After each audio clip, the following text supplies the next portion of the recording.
Good morning and welcome to Felix So TV. Well, today I've got two very exciting people here with me. They're from Suffolk Mind. This is Claire and Ezra. Hello. So, could you tell me a bit more about what Suffolk Mind is? Okay. Okay, Suffolk Mind is a mental health charity that provides services for people across the county of Suffolk, and it's an associate member of National Mind, the national mental health charity, which is based in London, and there are around about 160 local mind associations in different parts of the country, and Suffolk Mind is one of them. Oh, brilliant. How long have you both been working with service? I've been working with Suffolk Mind for about nearly 3 years now. Oh, brilliant. And I've been with Suffolk Mind for, I think, 5 years in May. Oh, Yeah, so quite a long time then. How long has Suffolk Mind been established as a whole? It's been established over 30 years. It's sort of gone through various sort of changes. At one point, it was East Suffolk Mind and West Suffolk Mind, which was over towards the west of the county in Bury. Mid Suffolk Mind as well. Yeah, Okay. and then it became Suffolk Mind Partnership, and in 2010, eventually became Suffolk Mind. It was we all joined together to become one unit. Oh, that's awesome. Do you have like an age range on these things, or? Suffolk Mind services are all open to anybody over the age of 16. Oh, okay. So it's an adult service. All the services are available to adults, anyone over the age of 16. So. Oh, that's brilliant. Yeah. And you're affiliated with National Mind, you say? Yes, that's right. Okay. Yeah. What is National Mind? Is that just? Well, National Mind is if you like, the umbrella organisation. So you've got you guys up here.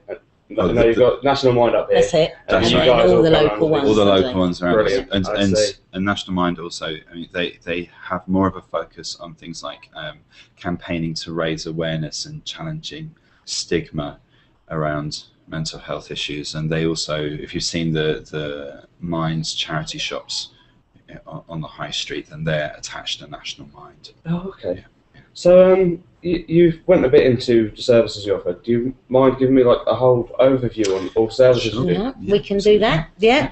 So we've gone through sort of quite a few changes recently over the last year, which Ezra can talk a little bit more about later. But Healthy Mind Counselling is a service that Suffolk Mind has had, for the past sort of 8 years or so in different guises. It offers short-term therapy. Clients can access the service and can get 13 sessions with a counsellor. Excuse me. It is a fee-paying service, but we do offer a bursary rate for people that are unemployed, retired receiving one state pension, or a student. And the fee for counselling is £18 a session. Otherwise, if people are employed, then it is between £25 and £40. So it's on a sliding scale, so people can pay what they can afford. It is easy access. It literally takes one phone call or an email via the website, and we have appointments available in Stowmarket, Ipswich, and Bury. The hours we do evenings, people can access Monday to Friday evenings as well. As I say, and it's literally one phone call and they can start their appointments. Counselling has sort of become widely recognised as a therapy or a way of people being able to overcome certain issues in their life, certain distresses, and deal with different problems. So it's a service that is there for people to access if they need to. Okay. So if you need anything from say general counselling to more of the major counselling. Absolutely. I mean, 13 sessions is a really good amount for people to be able to have a look at what's going on for them, work out where they're at with things, explore different things that they've been through that have caused them the distresses that are presenting themselves at that time. And then along that journey, it's a journey of change. It's about, exploring and moving forwards. But at the end of the 13 sessions, if they still feel that there's something else they need to do, then, Suffolk Mind can then, or the counsellor can then signpost them onto other services that can maybe just sort of take them up a notch. So Healthy Mind Counselling has also just started running a counselling service for clients with dementia. Okay. And their carers or anyone that's affected by dementia. So we have 7 specially trained dementia counsellors, and they can actually visit people in their own homes. They can counsel people on the telephone, or again, they can come to one of the Suffolk Mine locations in Ipswich or Bury. Again, you know, being as counselling is accessible to all, you know, but quite often people don't think of it that somebody with dementia could actually benefit from counselling. But again, it's a space for them to be empowered, for them to explore where they're at. And, you know, the counsellor can be with them in that moment, acknowledge where they're at, and again, just offer a support network to be able to live well with dementia, which is the message that Suffolk, across the whole of its dementia services, is sort of putting out there. Oh, that's brilliant. Well, I know like a lot of people that sort of, they're quite put off by counsellors. Yeah. Just, they find them scary. Okay. What would you say to them people that, you know, wanted to come and sort of get some help off you guys, but didn't quite have the guts to do it? I mean, yeah, absolutely. You know, as I said, it's becoming more widely aware that counselling can help, but still, to take that step, to actually sit in a room with someone, and we live such fast lives these days that, you know, so many things are going on, and we, you know, have to get on and just deal with things. And the actual thought of indulging ourselves in a 50-minute session of talking about ourselves, plus as well talking about ourselves on a little bit of a deeper level, rather than just up on the surface about what we're doing and where we're going, it is scary, and it can really provoke a huge amount of anxiety. But, you know, the benefits outweigh that initial anxiety, and all I'd say to people is to give it a go. It's a fee-paying service. You're paying for it. If you have 2 or 3 sessions and think, actually, do you know what, this is not for me, then it's your service to stop if you don't no longer want to access that. But, you know, all the counsellors that we have on the service are, you know, they're all there to support people, you know, and they're all really lovely people. I would say that because they're my counsellors. But they, you know, they can offer a really valuable space just for people to stop and think about themselves, and to be able to try and work through, you know, issues can build up over years and years and years, and, you know, you're just using your defences to cope with what you're going through. You keep going, but sometimes you get to a point where you need to actually just let that out. I might come and see you guys myself. Absolutely. When do you want an appointment? Today. This afternoon. So do you run any like courses or workshops? Yes, absolutely, we do. We have a kind of a long-established tradition, if you like, of running courses on things like anxiety management, stress management, depression management, and confidence and self-esteem courses. At the moment, we're running an Overcoming Barriers to Employment course in Ipswich and Bury St Edmunds, which is a 4-week course addressing mental health issues which prevent people from gaining or maintaining employment, and also provides access to a careers advisor as well on a one-to-one basis. That's actually a free course as well. Yeah, it is a free course, absolutely. So our other courses, anger management and so on and so forth, are fee-paying courses, although we do have bursary rate places, as Claire explained, we do with the Healthy Minds counselling services.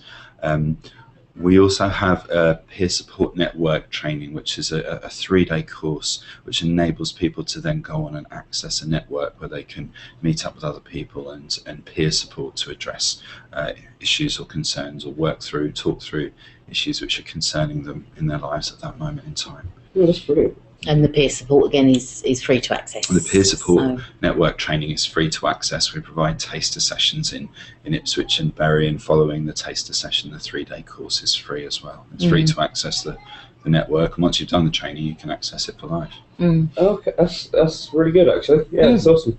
Yeah.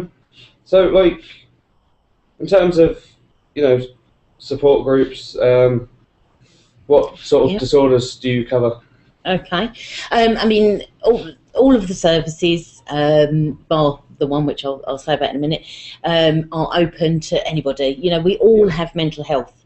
We all, you know, you can have everybody in Felix though come to your door and say, you know, I feel really bad about myself today. Yeah, and it's not, and it's not, you know, mental health is just about how we feel, how we feel mentally. Are we mentally stimulated enough in our lives? Do we feel we might not necessarily be depressed. It may be just that we're stuck in a job that actually we're thinking, this isn't fulfilling So me. essentially, you are So open we to are the all- entire public. Absolutely. Absolutely. A recent change in the way that mental health is thought about amongst a kind of mental health professionals community, I suppose, is that actually mental health is a continuum. People with mental health problems aren't kind of just a box of people over here. We all move up and down a continuum. So at some points in our life, we're hopefully thriving and we're happy and we're healthy and everything's working for us, and we feel that we're satisfied with our lives. And then there are other points in our life where we've may experience stress, distress, or mild dissatisfaction. And if we're exposed to that over a period of time, that's when we're at greater risk of developing mental health issues. But actually, in the same sense that you can move down that continuum, if you like, you can move up that continuum too. It's something that affects all of us. So you were going to speak about the personality. So people that have all levels of mental health, even with diagnosis of of bipolar or clinical depression, long-term depression, can access the services as well, at different times when they need it. We do run a personality disorder support group. Now, for that, you do need to have a diagnosis of personality disorder, and that is run in Bury St Edmunds once a week, or Ipswich. It's there's two groups, but they're once a month. And that is purely a space for people with personality disorder to come together, to be able to talk about how they are, look at ways of, getting through different periods of their life. They do lots of things around drama. They do lots of things about working with their emotions and feelings and behaviours. So, we're looking at as well that being developed into having, doing life skills courses as well. So sort of basic life skills. So that's a pretty specialist support. That's right, and that is for people that have a diagnosis. But other than that, it's across. So for the people that are watching now, Yeah. And they're sort of wondering, oh, what is a personality disorder? Yeah. Could you just sort of explain, because I know I've heard loads of things, different things said about what a personality disorder is. Yeah. Okay. And I'm quite interested myself, actually. Okay.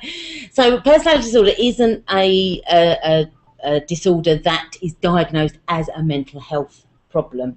It comes from a set of behaviours that lead, the psychiatrists or GPs to lead them to saying you've got personality disorder. Now, I'm not a font of all knowledge on it, so I don't want to sort of offend anybody that may have a personality disorder that's sitting there going, oh, she doesn't know what she's talking about. But it's about, people with personality disorders tend to have gone through quite traumatic events in their life.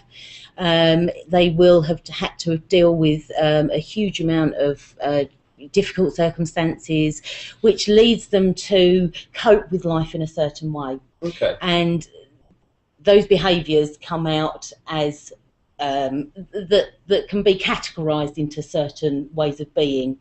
So there are, in fact, I think 10 different personality disorders, but this group mainly is people with borderline personality disorder, which. Life can be difficult for people with personality disorder because it's actually about relations with people. It's about difficulty interacting with people, but I mean, the support groups just give them a space to all be able to be together and to talk about how they get on. But people with personality disorder can lead really successful, fulfilling lives and can get out there and have hold down jobs, and it's not once you've got the diagnosis, that's it. But it's about being aware of that diagnosis, and again, having a diagnosis can come along with all sorts of issues. It can be really positive because if someone's been having sort of bouts of depression in their life, or bouts of finding it really difficult to interact with people, or constant different relationships failing and things, to actually then have a diagnosis put on it, it can give them the relief of going, okay, I know now what I've got or what's going on for me, and I can look at ways of managing this. Whereas also on the other hand, personality disorder can be categorised as, okay, you're in that box now, and now you've got that label, that's where we're going to put you. So, again, across mental health labels Yeah, can be you really say, difficult like, as well I as. felt that because I got diagnosed with psychosis. Okay. So, Yeah. you know, when I sort of heard, I was just sort of very Yeah. much like, okay, there's not really a lot I can do about it. Okay. Yeah. You Yeah. know, So for you, the label was quite. Yeah, it was quite sort difficult. of like, you know, that's going to stick with me now pretty much for the rest of my life. Yeah. And, Yeah. you know, depression and Yeah. that comes alongside that and whatnot. Yeah. But Yeah. you learn to cope with it. Absolutely, and you learn to manage it because you know what it is. You can think, right, okay, how do I need to keep myself well to be able to deal with it? Yeah, I speak to a lot of my friends and they sort of say, well, how do you cope with that on a day-to-day basis? I'm like, well, it doesn't happen every day. No. And when it does, I've just sort of gotten so used to it that I just get on with it. Yeah. You know, So you've it's learned just your part ways of of my life coping. now. Yeah. So yeah. Which I think is a really good way of coping with it because Yeah. I'm one of the people that are sort of, you know, people gone, oh, you need to go see a counsellor and that. Yeah. Okay. And I'm sort of like, no, I'll be all right. Yeah. I'm very headstrong and, you know, I can manage, I can cope, which is fine. And if you can do that, Dan, then absolutely great. You know, as individuals, we are the best people to know what we need and what we how we cope. So if you're managing stuff and you can, you know, you're surviving everyday life and you're happy and you can fulfill what you need to, when you have your psychosis, you can deal with that and work through it. That's fine. It's just about knowing that if you are having difficulties, then access services. There's so many valuable services out there for people to be able to access for help and support. Right. So if people are having difficulties in, you know, general life, mental life, you're as mad as me or not, then how do people contact you? Where exactly do they go? Who do they call? Okay. So our main administration number, if you like, or if you want to find out about counselling or courses, it's 01284 01284 764 764 808 808. If you are interested in the personality disorder support groups, the number is 01473 01473 656 656 059 059. But to find out about anything that we provide in general, you can visit the website, which is www.suffolkminds.org.uk. That's www.suffolkminds.org.uk. That's perfect. Right. And, brilliant. And all of the services that we provide are on there. So you can have a look and you can contact us through the email addresses on there as well. Well, thank you very much for joining me this morning. That's okay, thank you. This is Felix Low TV. I hope you enjoyed it as much as I did, and I hope it gave you a better insight on life. Thank you very much. Thank you.